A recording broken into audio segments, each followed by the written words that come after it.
نحمده ونصلي ونسلم على رسوله الكريم أما بعد أعوذ بالله من الشيطان الرجيم قال الله تبارك وتعالى في كتابه الكريم قل لا أسألكم عليه أجرا إلا المودة في القربى صدق الله العظيم وصدق رسوله النبي الأمين المختار الكريم ونحن على ذلك لمن الشاهدين والشاكرين والحمد لله رب العالمين. इंतहाई मोहतरम और मुकर्रम मेरे बुजुर्गों नौजवान साथियों, आइए हम और आप मिलकर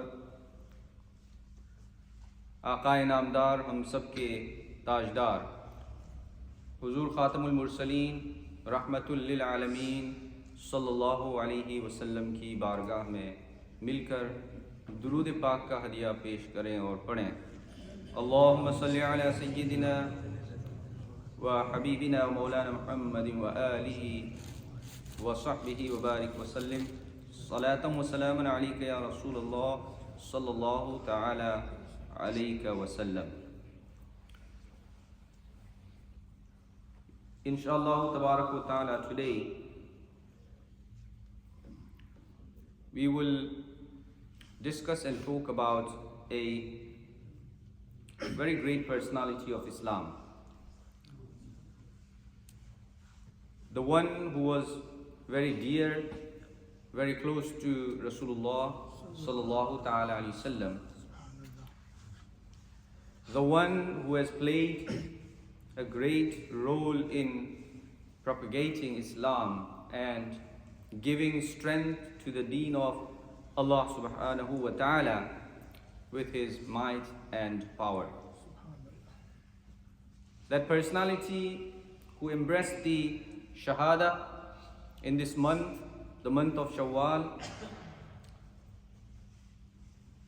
the one who we know as Sayyidul Shuhada, Amme Rasul, Hazrat Sayyiduna Amir al-Hamzah radiyallahu ta'ala anhu. I'll just mention a couple of things before we move on. That why is it important to mention these great personalities? They have passed away years ago, almost 1400 years ago. We still talk about them. Look at the Holy Quran, especially in the case of Sayyiduna Hamzah radiyallahu ta'ala anhu. Quran Pak states, Allah subhanahu wa ta'ala, He tells Rasulullah alayhi salatu wasalam, Qul, my beloved, say. What is the saying that Rasulullah has to tell you and I? Allah said, tell the Ummah that I'm not asking for any reward from you. Allah says, La as'alukum alayhi ajra. I'm not asking any ajr, any reward, anything in return upon it, upon the deen that you have received, upon the faith that Allah subhanahu wa ta'ala granted you. There is no reward that Rasulullah wants from you and I, except what it is. Allah says, إِلَّا الْمَوَدَّةَ فِي الْقُرْبَةِ, except the love of my relatives, family members. Now Sayyidina Hamzah radiyallahu ta'ala anhu, Sayyidul Shuhada, was very close to Rasulullah sallallahu ta'ala alayhi wasallam. The first connection he had with Rasulullah sallallahu ta'ala alayhi wasallam, if you look at the lineage, Hazrat Hamzah is known as Hamzah ibn Abdul Muttalib. Abdul Muttalib was the grandfather of Rasulullah sallallahu ta'ala alayhi wasallam. So Sayyidina Hamzah is one of the uncles of Rasulullah sallallahu ta'ala alayhi wasallam. Then the mother of Sayyidina Hamzah radiyallahu ta'ala anha, her name is Hala bint Wuhayb. Now she was related to Rasulullah sallallahu alaihi wasallam's mother, Sayyida Amina radiyallahu ta'ala anha, in terms of being her cousin. So Hazrat Sayyiduna Hamzah was the uncle of Prophet ﷺ as well as a cousin brother to Rasulullah sallallahu ta'ala alayhi wasallam. Two relationships. Then you have Muwarrikhun. They have written that Rasulullah alayhi salatu wasalam and Hazrat Sayyiduna Hamzah radiyallahu ta'ala, they were related as they shared the same women who they drank the milk from. Hazrat Suwaiba, in some narrations it's been mentioned that even Hazrat Sayyida Halima Sa'adiyya radiyallahu ta'ala anha was one of the women who fed Rasulullah alayhi salatu wasalam as well as Hazrat Sayyidina Hamzah radiyallahu ta'ala anhu. So you can understand the relation that Rasulullah alayhi salatu wasalam had with Sayyidina Hamzah radiyallahu ta'ala anhu. Now when it comes to uncle and nephew or uncle and niece relation, most of the time the age is looked at. How old was Hazrat Hamzah and how old was Rasulullah sallallahu ta'ala alayhi wasallam? So it's been mentioned that Hazrat Sayyidina Hamzah radiyallahu ta'ala anhu was born 2 years before Ashab Field's occurrence, the waqiyah of Ashab Field. Rasulullah sallallahu alayhi wasallam was born 90 days before that.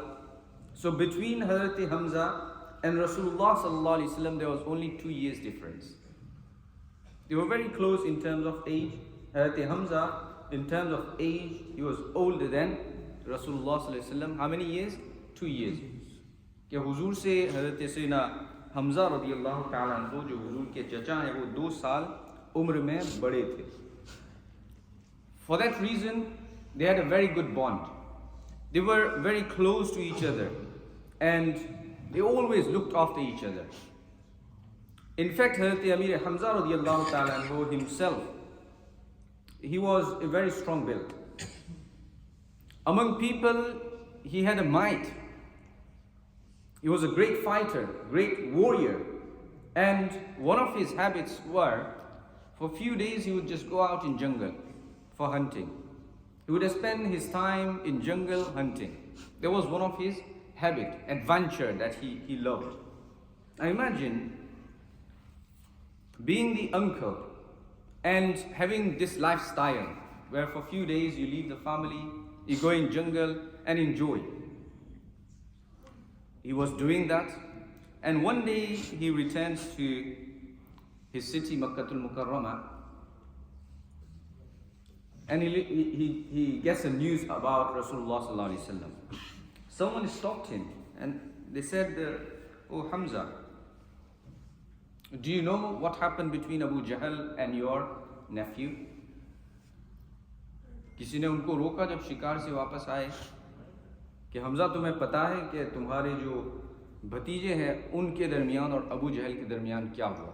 Now the kutub of ahadith they mention that Rasulullah alayhi salatu wasalam, he was near Masjid Haram. Some narrations they say he was inside Masjid Haram. Abu Jahl came to Prophet alayhi salatu wasalam and he used some very abusive words towards Rasulullah sallallahu alayhi wasallam. And not only to Prophet alayhi salatu wasalam, even to the family members of Rasulullah sallallahu alaihi wasallam. Very abusive words. Those were the words that nobody can take it. But Rasulullah sallallahu alaihi wasallam was the most tolerant person. Prophet did not reply to Abu Jahl. Instead, he let him go. So Abu Jahl felt as a brave person. He thought, I'm very brave. I could talk to Prophet in whatever manner I want. But when Hazrat Hamzah, he came back, Allama Suhaili says, somebody gave him the news that this is what happened between Abu Jahl and your nephew. Abu Jahl was known as Abu al-Hakam. Abu al-Hakam means the father of wisdom. Look at the meaning and look at his acts. He was known as Abu al-Hakam, the father of wisdom. But then he started being called as Abu Jahl. Why? Because in front of him, it was Rasulullah sallallahu alaihi wasallam. His life, he has spent so many years looking at Rasulullah sallallahu alaihi wasallam's activities, Prophet alayhi salatu wasallam's akhlaq, the characteristic of Rasulullah alayhi salatu wasalam, and not only that, he had seen many miracles in front of Prophet alayhi salatu wasalam with his own eyes, and yet the one who was being called Abu al-Hakam could not understand Rasulullah sallallahu alayhi wasallam and the deen of Islam, and therefore he was known as Abu Jahl then. So when Sayyidina Hamzah radiallahu ta'ala anhu, he heard this, he went to Abu Jahl. He was sitting with his group of people, those who he used to boast about what he did to Rasulullah sallallahu alaihi wasallam. When Sayyidina Hamzah reached to him, Hamzah said, "What did you tell my nephew? Why did you insult my nephew?" And because he was coming from hunting, he had the bow and arrow. So he took out his bow and struck really hard on the head of Abu Jahl. Now, Abu Jahl was one of the leaders of Quraysh. Abu Jahl would be called if anyone needed any advice. Abu Jahl would be called if anyone needed any help. Hazrat Hamzah radiallahu ta'ala, he was so brave, and his connection with Rasul Akram alayhi salatu wasalam was such. This is before he accepted Islam, before he even became Muslim, before he even took the Shahada. This is how he protected Rasulullah sallallahu alaihi wasallam. Mu'arrikhun say that when Hazrat Hamzah, he struck his bow on the head of Abu Jahl, he had the scar and he started bleeding. It left the scar on him. Then he came to Rasulullah sallallahu alaihi wasallam and he took the Shahada, because he was in that anger, that how can Abu Jahl disrespect my nephew. And some Mu'arrikhun, they write there and then, after striking Abu Jahl, Hazrat Hamzah radiallahu ta'ala anhu, Sayyidul Shuhada, he said to those people that I am on the deen of my nephew and I accept the deen of my nephew. Then he came to Rasulullah sallallahu alaihi wasallam and he accepted the Shahada, he took the Shahada. But then it's been mentioned, Hazrat Allama Suhaili, he writes in his book Ar-Rawdatul Anf, that when Hazrat Hamzah at night went back to his house, apne ghar jab pahunche, because in Arab, accepting the deen was a big thing. Changing the religion was a huge thing. The religion which according to them was being followed by themselves, their forefathers. It was a huge thing that this great change comes to the life of Sayyidina Hamzah. Hazrat Hamzah says that I went home and I was in dilemma, that did I do the right thing, accepting the religion of my nephew, or was I wrong to do so? In that dilemma he says that tadarrurtu ila Allah. Now when we have many youth and many people who get into the waswasa, who have a lot of anxiety about whether this is right or that is right. Should I do this or should I not? About wuzu, there is waswasa. About salah, there is waswasa. What did Sayyidina Hamzah radiallahu ta'ala anhu do with this great waswasa of whether he was right to take the shahada or not? So he says, tadarra'tu ila Allah. I referred this to Allah subhanahu wa ta'ala. So what should we do when we have waswasa? When we have these anxiety about things, whether it is right or not, whether should I do it or should I not? Refer to Allah subhanahu wa ta'ala. He referred to Allah azza wa jal. And he says, I asked Allah subhanahu wa ta'ala an yashraha sadri lil haqq, to open up my chest for the truth. Allah से मैंने ये दुआ की कि अल्लाह मेरे सीने को हक के लिए खोल ले. फिर क्या होता है? और फिर उन्होंने कहा कि वमतला क़ल्बी यकीनन. Oh Allah, fill my heart with the yaqeen.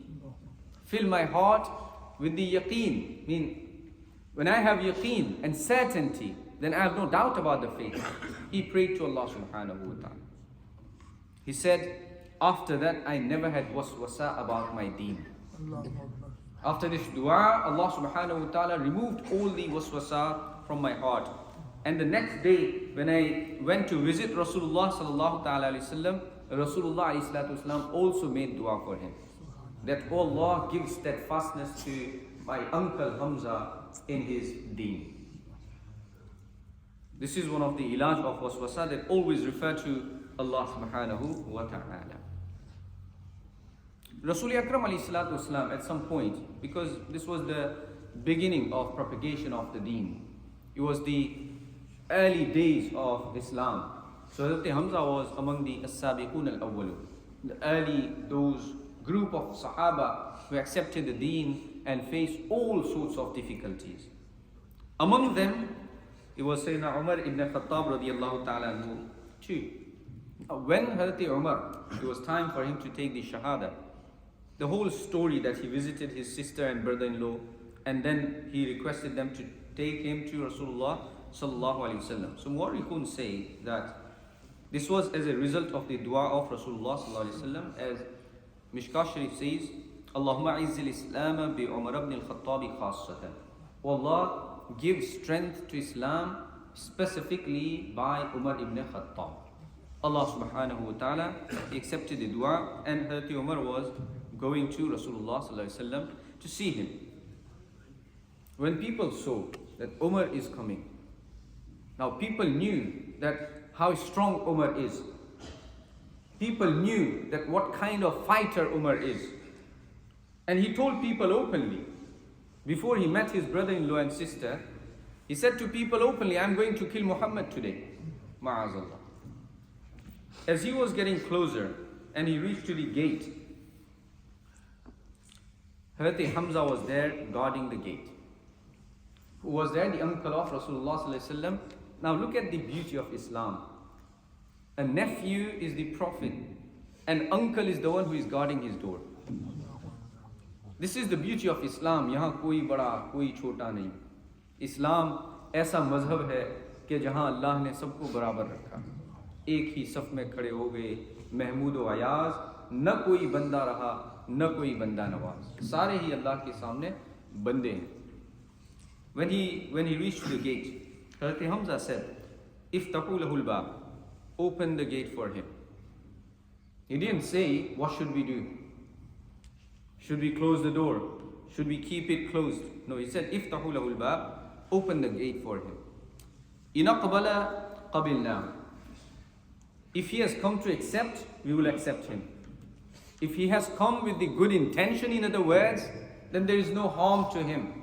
But then Hazrat Hamzah said, he said, وَإِنْ أَدْبَرَ قَتَلْنَاهُ. If he has come with any bad intention, if he has come with the intention to harm Rasulullah sallallahu alaihi wasallam, in other words, قَتَلْنَاهُ, we will not let him go. He will not be spared. He will be gone from this dunya. This was the courage of Sayyiduna Hamzah radiyallahu ta'ala anhu. Now then Sayyidina Umar says, after he came to Rasulullah sallallahu alaihi wasallam, took the shahada, and the Ashab-e Rasul did the nara, and the entire Makkah heard that nara of takbir. Hazrat Umar then says, the fakharajna saffaini, then we left from that house, Dar-e Arqam. We left the house and we were in two rows. Because Hazrat Umar said to Rasulullah sallallahu alaihi wasallam, Ya Rasulullah, we should pray openly. The haram should be the place where we pray. They left in two rows. And then he says, Ana fi ahadihima. At front, I was leading the first row, one of the rows. And then he says, Wa Hamzatu fil akhar. The uncle of Rasulullah sallallahu alaihi wasallam, Sayyiduna Hamzah, was in the other row, he was leading. Even though there were only few Muslims at that time, but the courage they had was amazing. The courage they had to fight the enemies then. It was great, and that was the reason that whenever they went for any battle, numbers didn't matter for them. Numbers, they never looked at how many hundreds we are and how many thousands the enemies are. They always fought bravely. They always remembered that Allah subhanahu wa ta'ala is with us. Even when there were two and the entire Makkah was looking for them, what did Allah subhanahu wa ta'ala said to Rasulullah sallallahu alaihi wasallam to tell Abu Bakr? La tahzan, inna Allah ma'ana. Abu Bakr, do not worry, indeed Allah subhanahu wa ta'ala is with us. Hazrat Hamzah knew then that Allah is with us. Rasulullah sallallahu alaihi wasallam is among us, and we should not hide anymore. That's the day they started praying openly. Sayyidina Amir Hamzah, Sayyidul Shuhada radiallahu ta'ala anhu, is also among the Muhajirun. Now, hijrat for you and I, it happens for different reasons, various reasons. You might move from city to city because of your job or financial reasons. You might move from country to another country because of the better opportunities. But these Muhajirun, they left Makkatul Mukarramah for only one reason. And the reason was to protect their faith and propagate Islam. That was the only reason. And that is why Allah subhanahu wa ta'ala has given them the greatest reward for being among the Muhajirun. They left everything behind. Sayyidina Amir Hamzah radiallahu ta'ala anhu was also among them. Then he attended the Badr. Now Badriyin, Allah subhanahu wa ta'ala has revealed ayat in the Holy Quran about the virtues of those who attended the Badr. Allah subhanahu wa ta'ala has revealed the ayat in the praise of those who attended Badr, and Allah said that they were very few, but Allah helped them with the malaika. Allah sent the angels to help them. Among them was Sayyidina Amir Hamzah radiallahu ta'ala anhu. And the way he used to fight, the way he used to face the enemies, he used to have two swords in his hand, and he would fight with both of them. That was the courage and that was his talent. Allah subhanahu wa ta'ala had granted to Sayyidina Amir Hamzah radiallahu ta'ala to protect the deen, to protect Islam, and to protect Rasulullah sallallahu alaihi wasallam, and to protect Muslim brothers. Allahu Akbar. When it came the year 3 of Hijri, Sayyidina Amir Hamzah attended the Battle of Uhud. Battle of Uhud was the last one that he attended, and that was the one when he was martyred. Hazrat Amir Hamzah fought in the Battle of Uhud very bravely.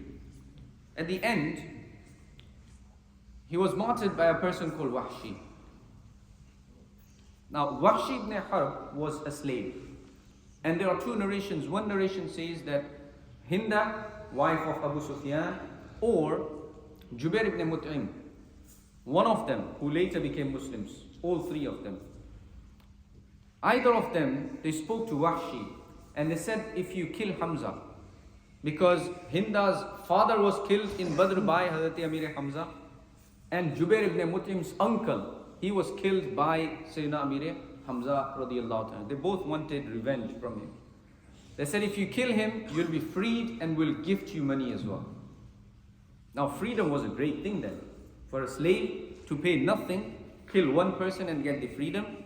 So Wahshi says that I got the chance on the day of Uhud and I killed Amir Hamzah radiallahu ta'ala. He was martyred, he attained the Shahada.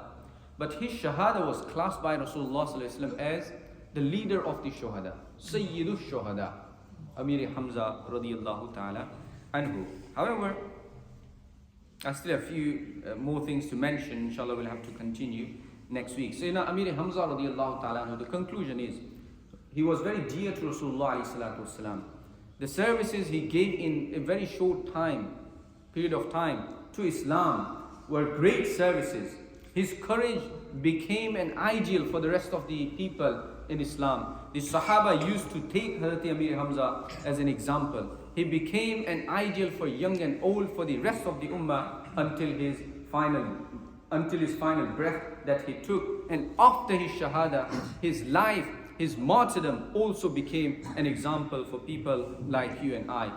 Having the love of these great personalities is our duty. Rasulullah alayhi salatu wasalam loved him, and we love these great companions, especially Sayyidina Amir Hamzah radiyallahu ta'ala anhu.